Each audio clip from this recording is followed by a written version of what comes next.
Protests for constructive change. Following an armed assault on peaceful protesters in Bahrain, British Prime Minister David Cameron called King Hamad bin Isa Al Khalifa to express deep concern as he called for restraint from all sides and highlighted the effectiveness of pursuing reform rather than repression and dialogue rather than force. The British government, meanwhile, also advised its nationals to leave the country until it restabilises. With the armed assault on protesters resulting in at least 5 deaths, Bahraini forces went on to arrest 5 political leaders and human rights activists late Wednesday night, March 16th, according to Agence France-Presse. On Thursday, Agence France-Presse also reported that the military opened fire on protesters near the capital of Manama as police blocked access to the villages where protesters had retreated following the brutal crackdown the previous day. According to UN High Commissioner for Human Rights, Navi Pillay, there are many reports of police and troops taking over hospitals and medical centres with arbitrary arrests, killings and beatings of both protesters and medical staff.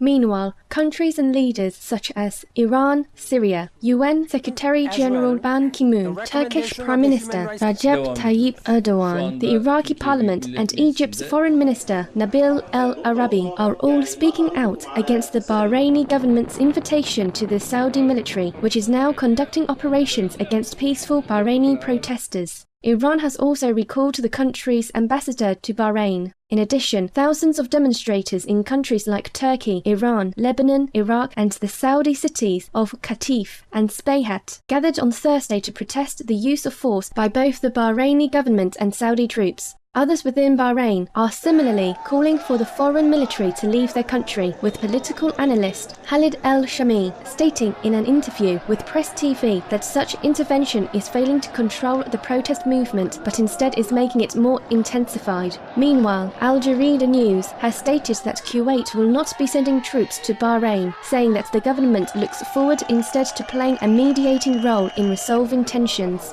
Around 200 people in Indiana, USA gathered in front of the state capitol building to protest a proposed anti-immigration bill that they say is discriminatory and ignores the many benefits that legalized foreign nationals can bring to society. Around 1,000 Tibetan monks and laypersons rallied after a young monk burned himself to death in Aba, China, calling for the nation's freedom from Chinese control, as they also protested the suppression of previous protests in March 2008, which led to the deaths of over 200 people. After their detainment for taking part in a lecture about the Tunisian and Egyptian protest movements, 6 people in Zimbabwe were released on bail pending trials for charges of treason, which carries the death sentence in the country. Associated Press reported that 80 people were injured on Thursday in Taiz, Yemen, 4 with gunshot wounds when thousands of peaceful protesters were attacked by government, military and police with handheld weapons and live ammunition, while 8 were injured in the capital Sana'a overnight when they were attacked during a sit-in. The UN Refugee Agency is meanwhile struggling to cope with many thousands of people fleeing violence in Libya, including hundreds of Somalis who prefer to remain in refugee camps rather than be sent back to the harsh conditions of their own homelands. With at least 3 airstrikes launched on the outskirts of Benghazi and near the airport on Thursday, government forces claim to be on the outskirts of the city. However, according to Press TV, the pro-democracy revolutionaries state that the regime's forces are not even close.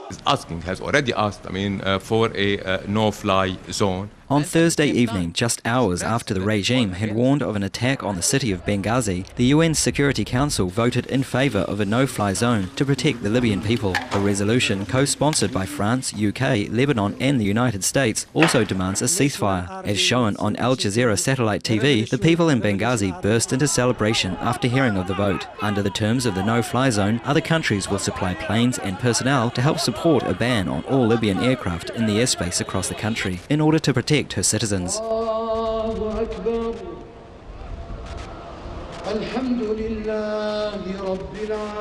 With deep sadness for the precious lives lost, we pray for an end to the conflict in all countries and for heaven's blessings that people everywhere may coexist in shared respect, dignity, freedom and peace.